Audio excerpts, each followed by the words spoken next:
이제 마음을 정돈하시고 다 같이 하나님께 예배드리도록 하겠습니다. 하나님은 영이시니 영과 진리로 예배할지니라. 오른손을 들고 우리 신앙 하나님 앞에 고백하도록 하겠습니다. 나는 전능하신 아버지 하나님 천지의 창조주를 믿습니다. 나는 그의 유일하신 아들 우리 주 예수 그리스도를 믿습니다. 그는 성령으로 잉태되어 동정녀 마리아에게서 나시고 본디오 빌라도에게 고난을 받아 십자가에 못 박혀 죽으시고 장사된 지 사흘 만에 죽은 자 가운데서 다시 살아나셨으며 하늘에 오르시어 전능하신 아버지 하나님 우편에 앉아 계시다가 거기로부터 살아있는 자와 죽은 자를 심판하러 오십니다. 나는 성령을 믿으며 거룩한 공교회와 성도의 교제와 죄를 용서받는 것과 몸의 부활과 영생을 믿습니다. 아멘. 다 함께 찬송가 149장을 찬양하도록 하겠습니다.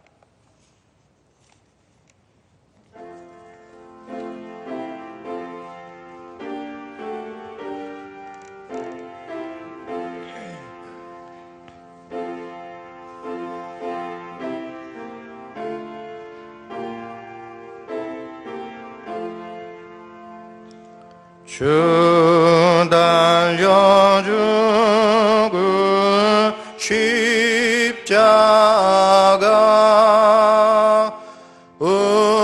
우리가 생각할 때에 세상에 속한 욕심을 헛된 줄 알고 버리네.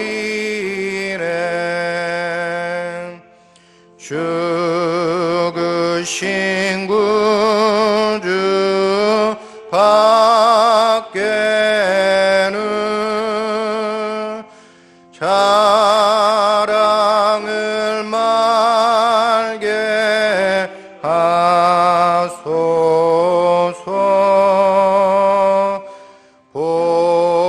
보혈의 공로 힘입어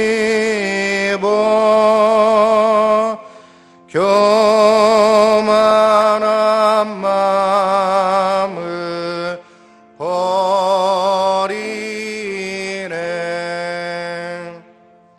못 박힌 손발 보니 근잡이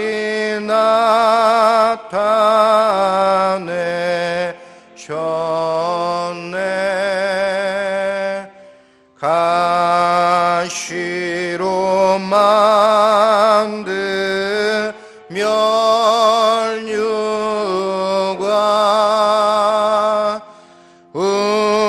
우리를 위해 쓰셨네. 온 세상 만물 가져도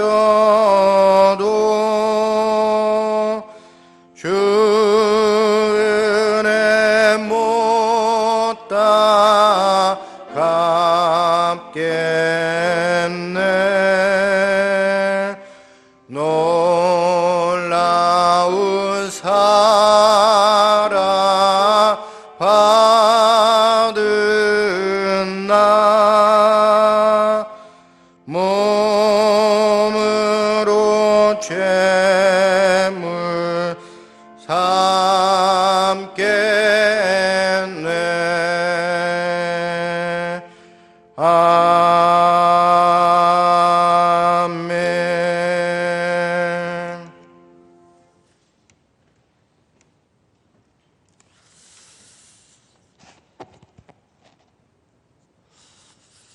아버지 하나님, 인간의 생사와 복을 주관하시는 우리 전능하신 아버지 하나님, 오늘 주님은 아래 아버지 하나님께 예배를 드립니다. 하나님을 예배하는 저희들에게 성령 충만하고 은혜 가득한 시간 되게 하여 주시옵소서. 아버지 하나님을 이 시간 간절한 마음으로 아버지 하나님께 기도를 드립니다. 저희들을 불쌍히 여겨 주옵시고 버려두지 마옵시고 긍휼을 베풀어 주시옵소서. 온 나라가 교회가 전염병으로 어려움 중에 있습니다. 코로나 바이러스로 병들고 죽어가고 있습니다. 아버지 하나님, 교회가 문을 닫고 있습니다. 모여서 예배하지 못하고 있습니다. 아버지 하나님, 저희들은 보잘것없습니다. 이러한 상황들 앞에서 어떤 것도 저희 스스로 헤쳐나갈 수 없음을 깨닫습니다. 오직 아버지 하나님께 엎드려 부르짖을 때 이 환난에서 건져주실 줄 믿습니다. 아버지 하나님, 어려운 이때 온 교회와 성도들이 자신을 되돌아보는 시간을 갖게 하여 주시옵소서. 지난 시간들 잘못을 낱낱이 하나님 앞에 고백하고 회개하는 저희들 되기를 원합니다. 아버지 하나님, 영상으로 예배를 드립니다. 불쌍히 여겨 주시옵소서. 하나님, 교만한 자를 낮추시고 겸손한 자를 높이시는 우리 하나님, 저희들이 겸손한 마음으로 엎드려 비오니 고쳐 주시옵소서. 이 어려움을 속히 벗어나게 하여 주시옵소서. 더욱더 하나님 앞에 겸손하게 하여 주시고 서로 사랑하게 하여 주시옵소서.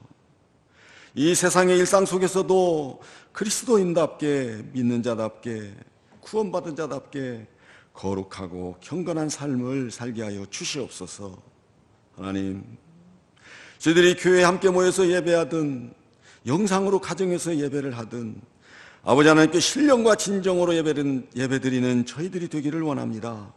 혹여 이 시기에 예배의 본질을 외면한 채 편리주의에서 나태해질까 두렵습니다. 신실한 예배자의 자세를 가볍게 여기지 않는 우리 모두가 되게 하여 주시옵소서. 코로나를 통해 들려오는 교회 폐쇄, 주일 예배 중단이라는 말이 사탄의 속삭임으로 들려옵니다. 이럴 때일수록 더욱더 굳센 믿음의 소유자로 나오게 해주시고 쭉정이가 아닌 알곡으로 아버지 하나님께 우뚝 설 수 있도록 인도하여 주시옵소서. 늘 하나님 앞에 서 있는 마음, 하나님을 두렵고 떨리는 마음으로 살아가는 저희들 되게 하여 주시옵소서. 저 이스라엘 광야에서 노뱀을 바라보게 하시어 생명을 주신 아버지 하나님, 생명이신 예수님을 바라봅니다. 코로나 전염병에서 생명을 주시옵소서. 하나님, 의사와 간호사 그리고 그 의료진들, 도와주는 봉사자들, 공무원들에게 힘을 주시옵소서. 저들의 수고하고 애씀이 이 나라를 위하고 이 교회를 위한 큰 복이 되게 하여 주시옵소서. 우리 성도님들 그리고 교육부 학생들 모두가 주일 예배를 소홀히 여기지 않도록 인도하여 주시옵소서. 어서 속히 한자리에 모여서 하나님을 마음껏 찬양하게 하옵소서. 간절히 기도하게 하옵소서. 하나님 말씀을 듣게 하여 주시옵소서. 서로 봉사하고 서로 교제하고 다 함께 전도하게 하여 주시옵소서. 아버지 하나님, 사순절 기간을 지냅니다. 예수님의 십자가 고난에 동참하는 저희들 되기를 원합니다. 우리의 죄 나의 죄를 위하여 고난당하신 우리 예수님을 생각하면서 경건하고 절제된 삶을 살게 하여 주시옵소서. 예수님처럼 살아가게 하여 주시옵소서. 오늘도 말씀으로 인도하신 아버지 하나님, 오늘 예배 중에 말씀해 주신 하나님과 만나 뵙기를 소원합니다. 세우신 목사님을 통하여 하나님 말씀을 듣습니다. 하나님 말씀을 듣는 이 시간 즐겁고 기쁘고 행복한 시간 되게 하여 주시옵소서. 이 험하고 병들고 죽어가는 이 시대에 소망이 되는 말씀, 위로의 말씀, 생명의 말씀을 잘 증거할 수 있도록 인도하여 주시옵소서. 모든 걸 주님께 의지하오며 예수님의 이름으로 기도드립니다. 아멘.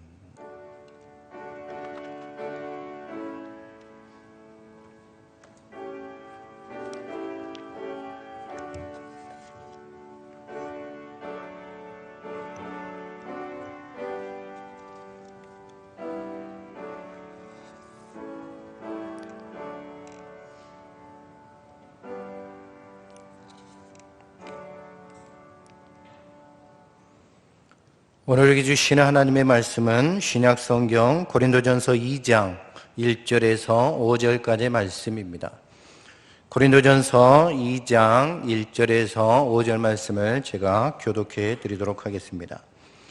형제들아, 내가 너희에게 나아가 하나님의 증거를 전할 때 말과 지혜 아름다운 것으로 아니하였나니 내가 너희 중에서 예수 그리스도와 그가 십자가에 못 박히신 것 외에는 아무것도 알지 아니하기로 작정하였음이라.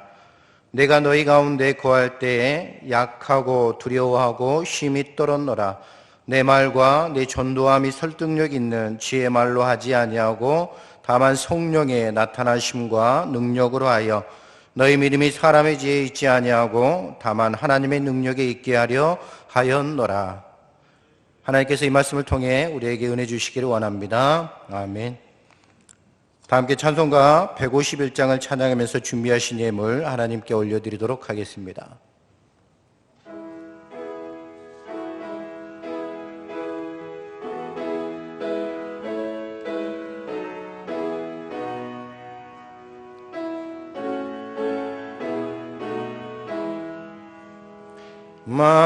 만왕의 왕 내 주께서 왜 고초당했나. 이 벌레 같은 날 위에 그 보혈을 졌네. 십자가 내가 처음 볼 때에 나의 맘에 큰 고통 사라져. 오늘 믿고서 내 눈 밝았네. 참 내 기쁨 영원하도다. 주 십자가 못 박힘은 속죄함 아닌가. 그 긍휼함과 그 은혜 말할 수 없도다.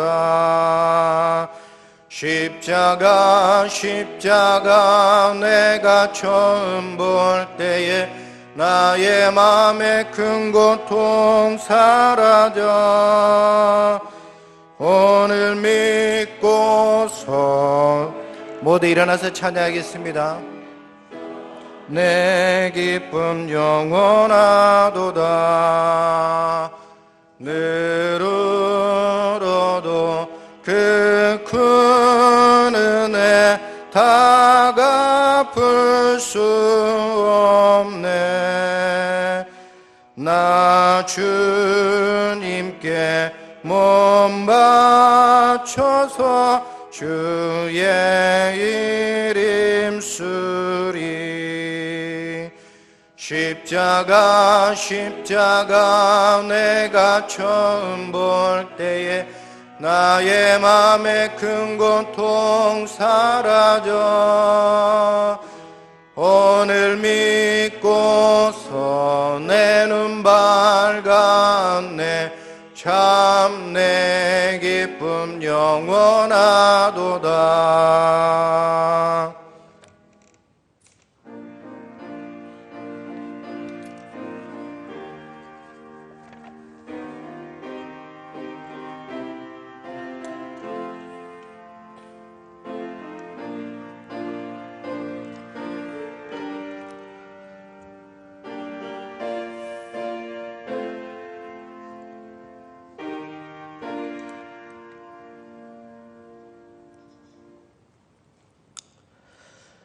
거룩하신 아버지 하나님, 우리의 삶을 주관하시고 인도하시는 주님, 거룩하고 복된 주일을 맞이했지만 우리의 마음은 기쁨과 감사와 평안으로 넘쳐야 하지만 온 나라에 하나님의 전염병 코로나가 발생하여 그렇게 기뻐하지 못하는 조금은 불안한 마음으로 또 이 예배에 참석합니다. 많은 교우들이 영상으로 이 시간 예배하며 하나님께 나아갑니다. 하나님 저희들을 불쌍히 여겨주시고 긍휼히 여겨주셔서 우리가 하나님 앞에 바로 서는 다시 한번 주님을 붙잡는 은혜로운 시간 되게 해 주시옵소서. 오직 하나님만이 역사의 키를 쥐고 계시고 우리의 삶의 운명을 쥐고 계신 줄로 믿습니다. 이 시간 하나님 앞에 예배하며 우리의 물질을, 아니 하나님께서 주신 물질을 주님께 올려드립니다.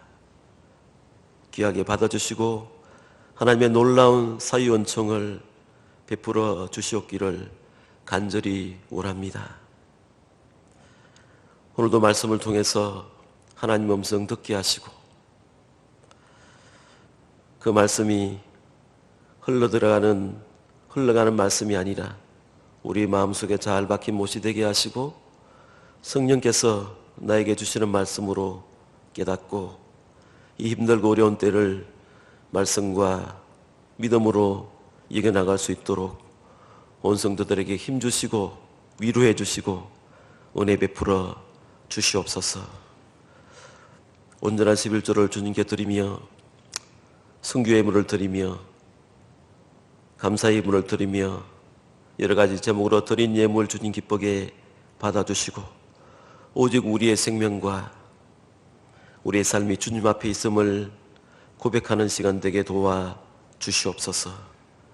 예배드리는 한 분 한 분 위에 하나님 하나님의 사랑과 위로와 은혜가 넘치는 시간 되게 도와 주시옵소서. 한국교회를 지켜주시고 다시 바로 서게 해주시고 이 나라와 이 민족 다시 한번 하나님의 손에 붙잡힌 민족 되게 하나님 인도해 주시옵소서. 오늘 예배를 주님께 의탁하오며 예수님의 이름으로 축복하며 기도드립니다. 아멘.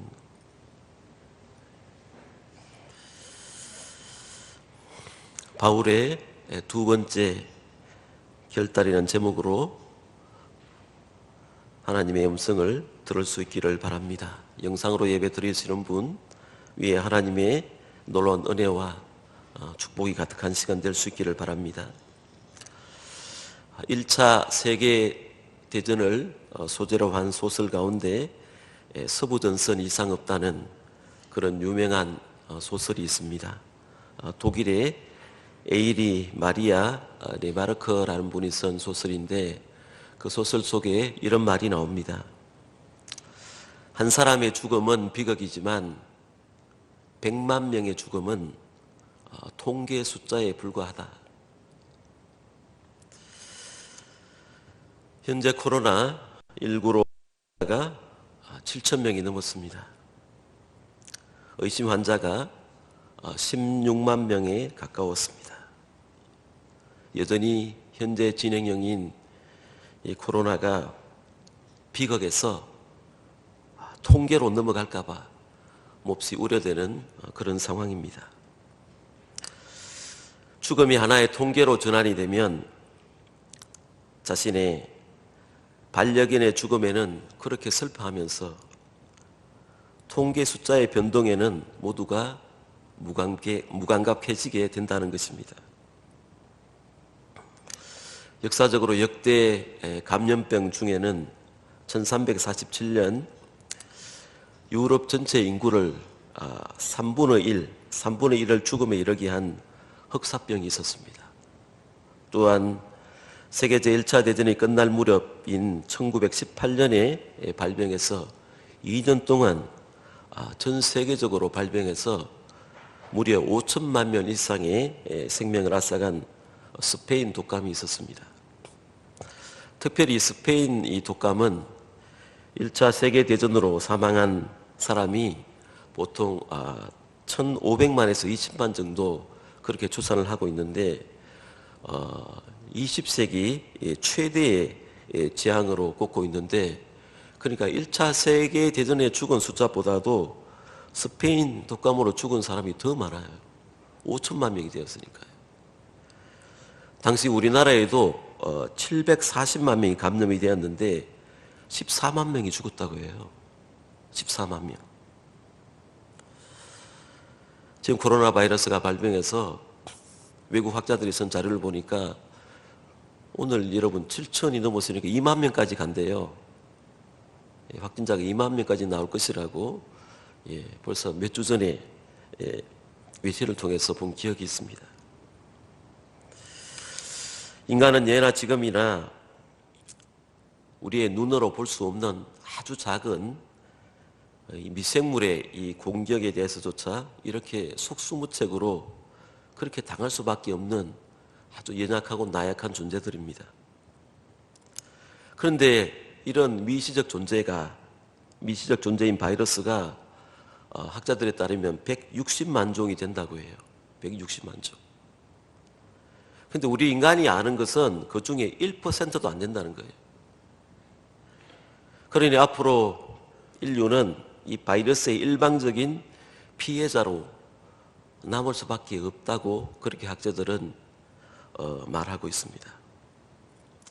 사실 여러분 생명현상이라는 것은 모두 미시세계, 정신세계, 영적 세계에서 결정이 된다고 합니다. 말하자면 우리가 숨을 쉬고 먹고 또 소화하고 생각하고 행동하는 이런 메커니즘이 모두 우리가 보이지 않는 미시세계에서 이루어지는 산물들이라는 것입니다. 따라서 이번 코로나 재앙도 오로지 이 미시적인 접근을 통해서만 그 확산을 막을 수 있고 이길 수 있다고 합니다. 그러려면 무엇보다도 우리에게 필요한 것은 에너지라고 합니다. 에너지가 필수적이라고 해요. 물론 그 에너지가 종류가 다양하겠지만 이 양자역학에서는 이 시간도 에너지로 삼아서 함수 계산을 할 수가 있대요. 또 인문학에서도 우리가 사랑이라는 이 추상적인 열정도 무한한 에너지로 그렇게 간주한다고 해요. 물질의 크기가 중력을 결정하지만 그 힘은 끊임없이 변화하여서 마침내 하나님의 창조 질서에 따라 물질이 움직이고 사물이 움직이고 분자와 원자를 움직이고 보이지 않는 그 원자를 돌게 한다는 것입니다. 그리고 그게 생명 안으로 들어오면 우리의 삶의 동력이 된다고 그렇게 이야기합니다. 그러므로 여러분 중요한 것은 반드시 우리의 삶에는 그 생명을 움직이는 에너지로 충만해야 건강하고 행복하게 살 수 있다는 것입니다.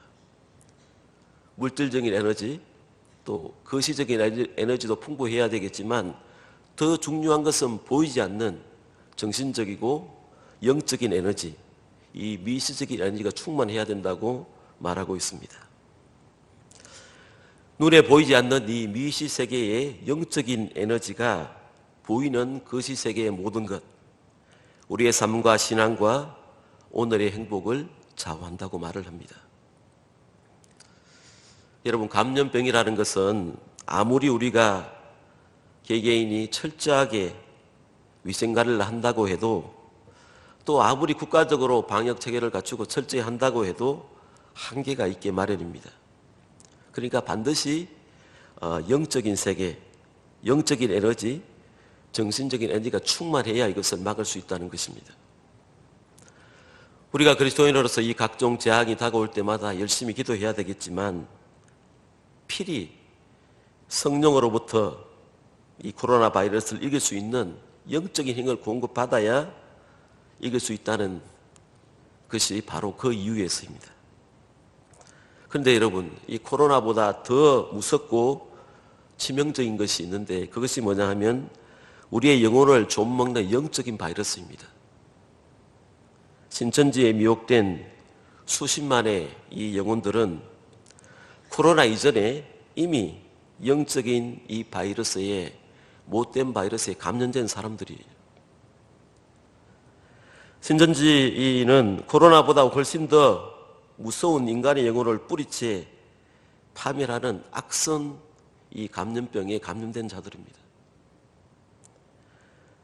그런 점에서 우리는 이 코로나와 함께 반드시 우리가 극복해야 될 국가적 해악이 바로 신천지와 같이 영적인 악성 바이러스에 감염되는 것인데 그것을 우리가 믿음으로 신앙으로 극복해야 된다는 것입니다.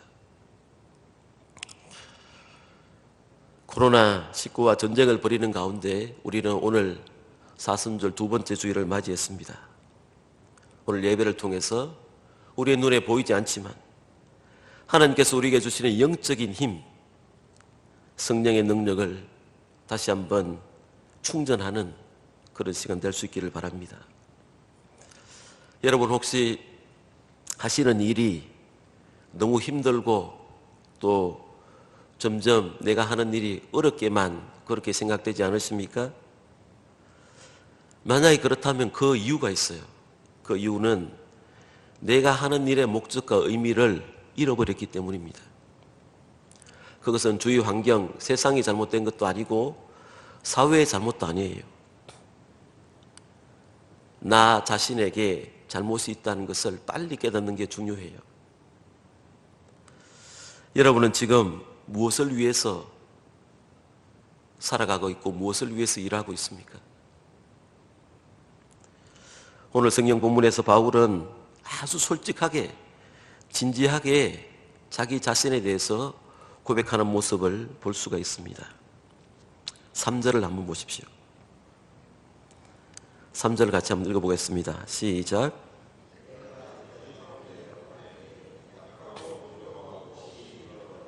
예, 내가 너희 가운데 거할 때에 약하며 두려워하며 심히 떨었노라.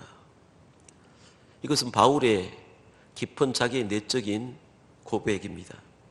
여러분, 바울이 뭐 돈이 없어서 두려워하고 병들어서 두려워하고 복음을 전도하면서 핍박이 두려워서 핍박을 두려워할 그런 사람이 아니에요.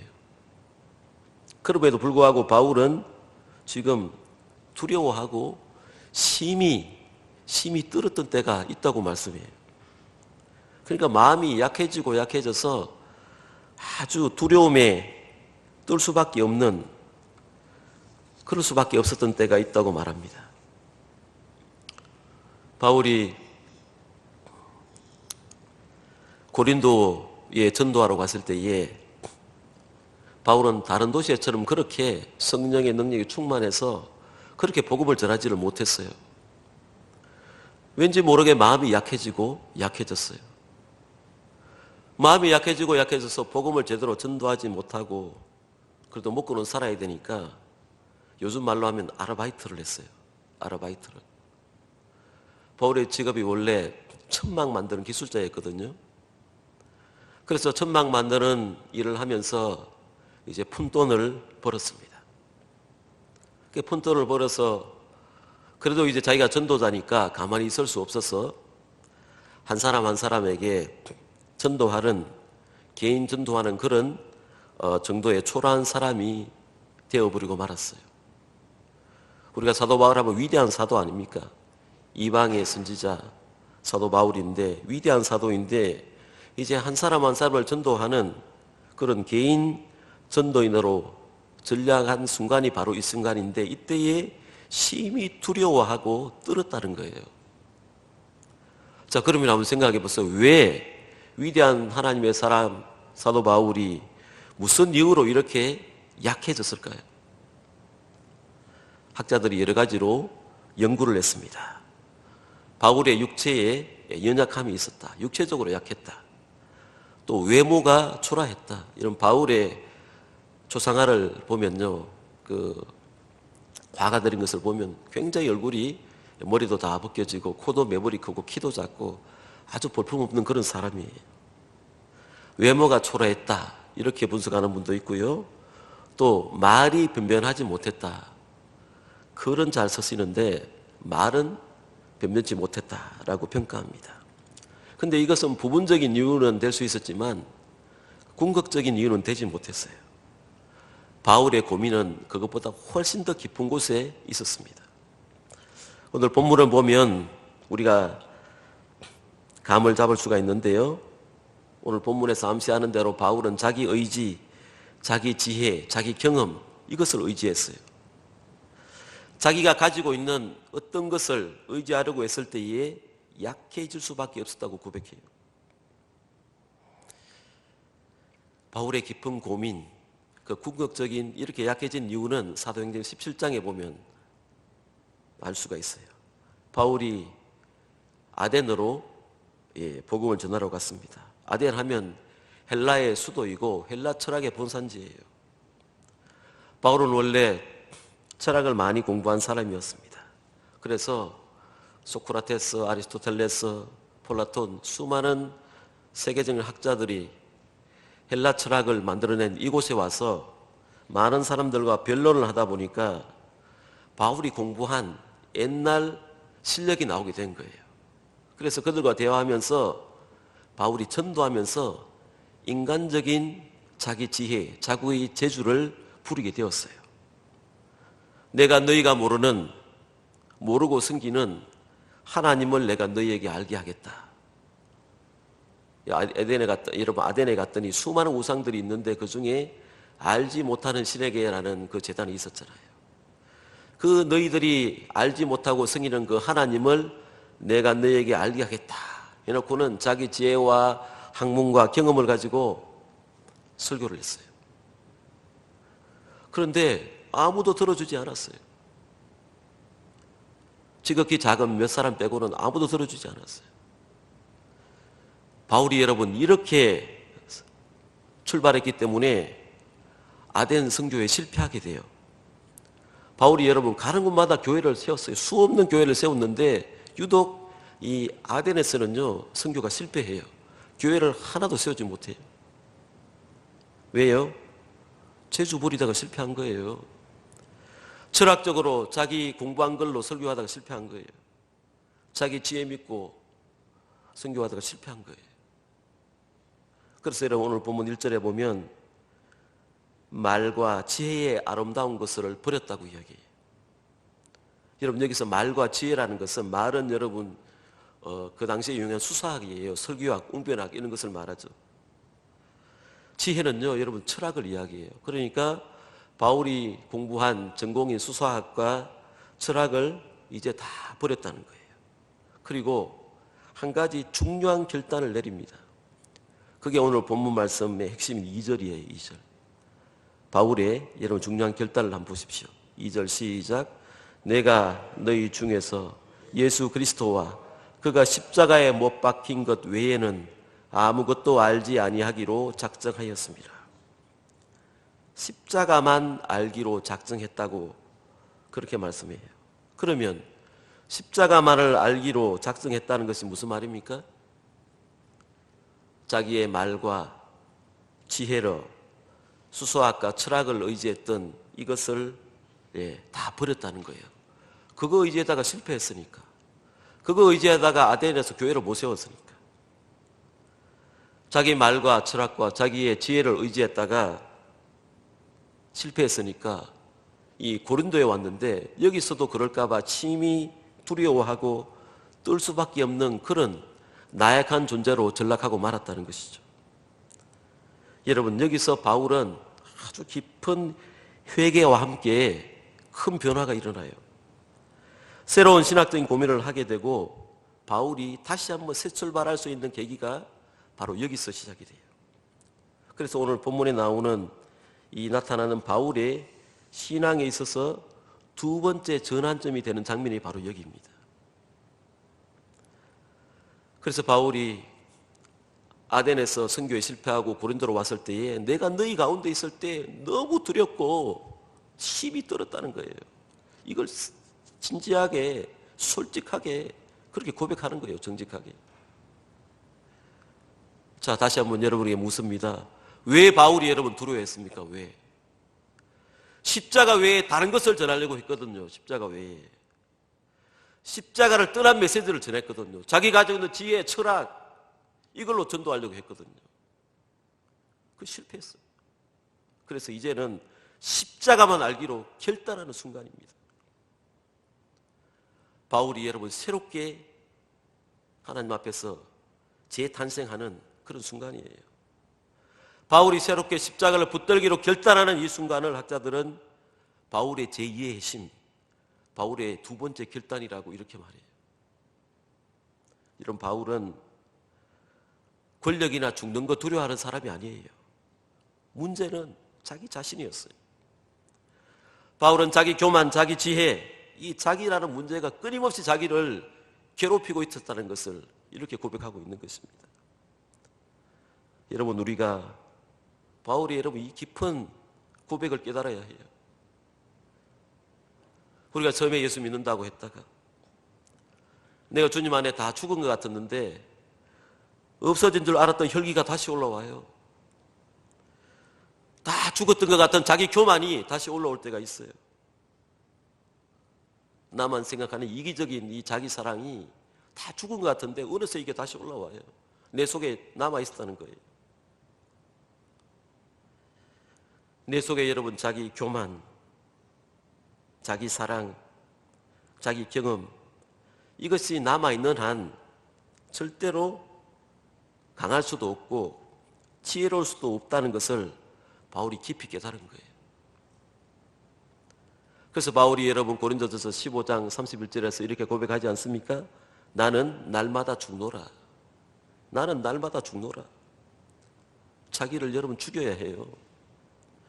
자기를 죽이는 일에 여러분 자기를 부정하는 일에 실패하면 아무 일도 우리가 할 수가 없어요. 그렇게 교회를 하면 다른 사람 다치게 하고 상처 입게 하고 도저히 여러분 하나님 일을 할 수가 없어요. 여러분 그렇게 많이 상처 주고 상처 받아보지 않았습니까? 그래서 예수님이 우리에게 말씀합니다. 자기를 부인하고 자기 십자가를 지고 나를 쫓아오라. 여러분 자기 부정 없이 우리가 예수님을 따라가면요, 언젠가는 내가 나를 믿는 것인지 내가 예수를 믿는 것인지 구분이 안 돼요. 바울은 자기가 교만해질까 봐, 자기 사랑에 충만해서 하나님을 잊어버릴까 봐 나는 날마다 죽노라. 내 몸을 쳐서 나를 복종케 한다라고 고백합니다. 우리가 교만해질 때 자기를 쳐서 자기를 다스리지 아니하면 패배하고 약해질 수밖에 없다는 거예요. 옛날 중국에서 나병이 자꾸 생겨서 이 나병을 치료할 길이 없었다고 해요. 그래서 나병이란 진단을 받으면 그냥 총살을 시켰다고 해요.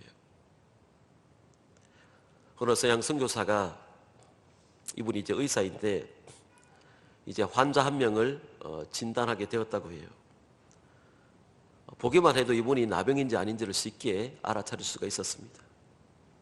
그러나 이 자기의 진단 결과에 따라서 이 사람이 죽고 사는 것이 달려 있었기 때문에 몹시도 난처했습니다.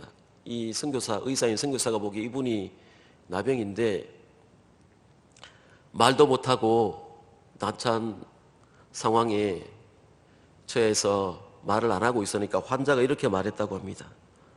선생님, 솔직하게 말하세요. 제가 나병인 것을 제가 잘 알고 있습니다. 저는 벌써 죽은 몸인데 더 살아서 뭐 하겠습니까? 여러분, 예수 믿는 우리들도 벌써 여러분 죽은 몸이에요. 내일 죽는다는 것이 아니에요. 벌써 우리가 세례 받을 때 예수 그리스도와 함께 죽은 사람들이에요.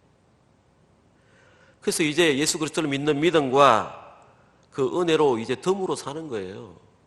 나는 죽고 예수 그리스도로 사는 것이 그리스도인의 삶이에요.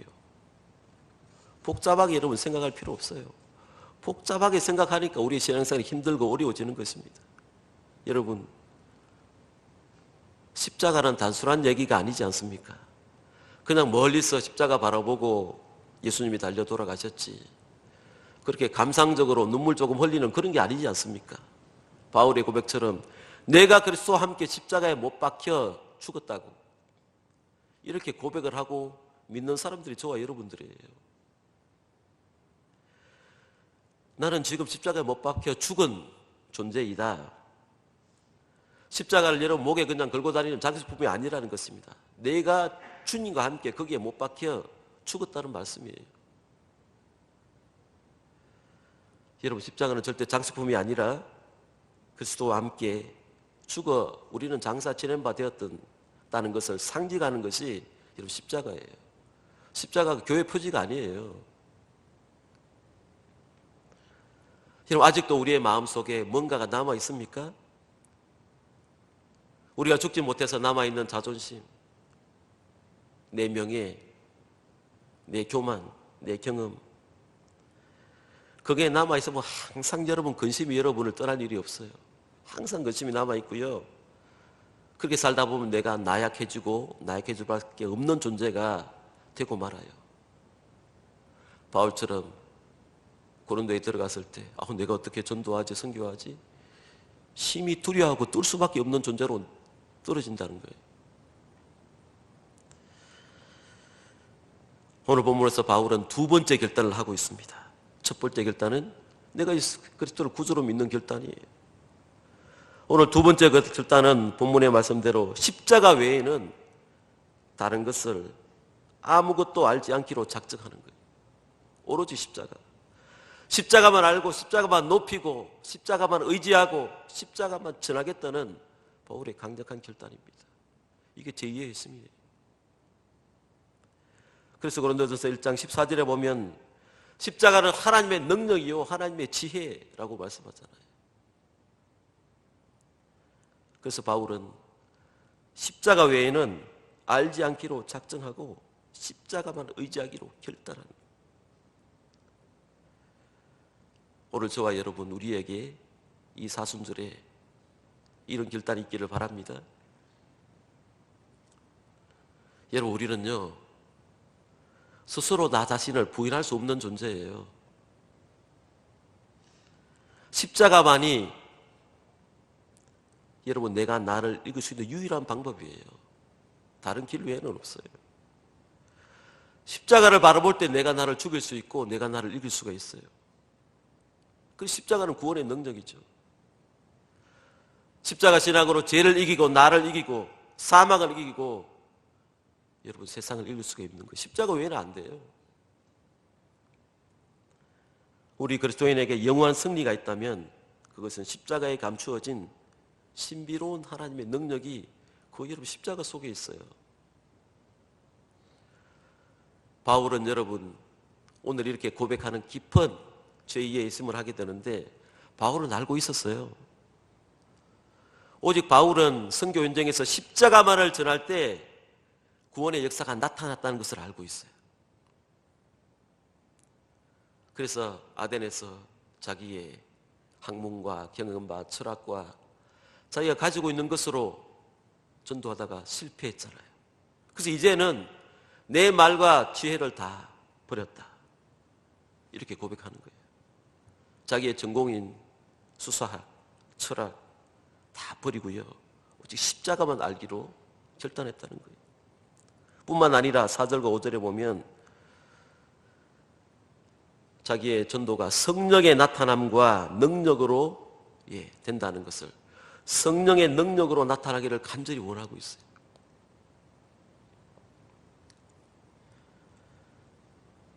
어떤 책에서 읽은 이야기가 생각이 납니다. 현대 교회의 가장 큰 문제점이 무엇인가 하면 십자가 없는 교회래요. 십자가. 아니 십자가 표시가 없다는 게 아니고요. 십자가를 설교하지 않는 교회. 십자가가 없는 신학. 십자가 없는 신앙이 가장 큰 문제라고 해요. 오늘 한국 교회 아닙니까? 여러분의 신앙에 여러분 십자가 있습니까? 그러니까 십자가를 설교로 하지 않고 십자가를 우리가 전하지 않고 십자가를 나타내지 않으니까 그러면요 가장 중요한 이 십자가 신앙을 설교하지 않으니까 교회에서 판치는 것은 기복신앙이에요. 하나님 복 주세요. 하나님 기적을 보여주세요. 여러분 복이 없다, 기적이 없다는 뜻이 아닌데 이것만 강조하게 된다는 거예요. 십자가 여러분 떼버리고 무슨 설교를 해요, 목회자가. 기복신앙, 잘 먹고 잘 살고. 잘 먹고 잘 사는 거 여러분 나쁜 건 아니지만 이것만 강조하게 돼 있다는 거예요. 십자가 없으면요. 신비주의, 이런 기복사상에는 십자가가 없어요. 십자가 없는 신앙, 십자가 없는 교회가 될 때에 여러분 교회는 성도로 한없이 약해지고 비겁해지고 두려워서 떨 수밖에 없다는 거예요. 그걸 우리가 잊지 말아야 돼요. 여러분 한번 깊이 한번 생각해 보세요. 여러분이 신앙생활 하면서 어떨 때 가장 강했고 어떨 때 가장 약했습니까? 여러분이 돈을 잘 벌 때 강했고 돈 못 벌 때 약했습니까? 내가 사람들로부터 인기가 좋을 때 강하고 사람들로부터 버림받을 때 약했습니까? 여러분이 어떨 때 당당했고 어떨 때 용기의 사람이 되었습니까? 돈, 인기, 명예, 지식 이런 게 아니잖아요. 원인은 여러분 깊은 곳에 있어요. 내가 내 자신을 의지할 때 여러분 인간은 한없이 약해지게 돼 있어요. 비굴해지게 돼 있어요. 그러나 하나님을 의지할 때 십자가를 의지할 때 강하게 돼 있어요. 이게 진리예요. 여러분 십자가 중심의 믿음을 가질 때 성도는 강해지고 교회는 강해지게 되어 있습니다. 그러나 여기서 떠날 때 인간은 어쩔 수 없이 두려워하고 떠는 비겁한 인간이 될 수밖에 없다는 것을 바울이 오늘 말씀에서 보여주고 있어요. 사랑하는 여러분, 하나님은 바울을 통해서 제2의 이해 결단을 오늘 본문에서 하게 하고 있습니다. 예수 그리스도와 그가 십자가에 못 박힌 것 외에는 아무것도 알지 아니하기로 작정하였더라. 하나님 말씀만 의지하고 성령의 능력만 의지할 때 십자가만 알고 십자가만 나타내고 십자가를 의지할 때 여러분 우리는 거침없이 복음을 전하는 용기의 사람이 되고요. 담대한 사람이 되고 성령의 능력이 함께하는 그런 하나님의 사람이 될 수 있다는 것을 바울이 말씀하고 있습니다. 그러나 여기서 떠나면 십자가에서 떠나면 바울처럼 심히 두려워할 수밖에 없는 초라한 비겁한 존재가 된다는 것입니다. 하나님 오늘 바울을 통해서 우리에게 다시 한번 확실하게 말씀합니다. 내가 말과 뒤의 아름다운 것으로 하지 아니하고 오직 십자가 외에는 알지 아니하기로 작정하였노라. 여러분 여러 가지로 어려운 상황입니다. 우리나라가 교회가 어려운 상황입니다. 하나님께서 다시 한번 우리에게 제2의 결단을 요구하고 있습니다. 우리가 이 모양으로 신앙생활 하지 않기를 원하고 있어요. 왜 이 어려운 전염병 우리에게 왔다고 생각하십니까? 우리를 새롭게 하기 위한 제2의 결단을 하기 위한 제2의 힘을 하기 위해서 이런 어려움이 오지 않았습니까? 여러분 우리도 바울처럼 새롭게 십자가만 알기로 작정했으면 좋겠습니다. 십자가만 알기로 새롭게 결단했으면 좋겠습니다. 그리고 다시 출발하십시다. 신앙생활 다시 출발해요. 하나님은 이 코로나를 통해서 저와 여러분 우리 모두가 다시 출발하기를, 다시 결단하기를, 다시 십자가 앞에 서기를 하나님의 우리에게 요구하고 있지 않은가, 그렇게 생각하고 그렇게 믿습니다. 여러분 십자가만 알기로 작정하시고 다시 출발했으면 좋겠습니다. 그래야만 하나님께서 반드시 새로운 세계, 새로운 비전을 우리에게 보여주실 것입니다. 그런 은혜가 저와 여러분 우리 화동교회에 함께 하시기를 바랍니다. 기도하시겠습니다.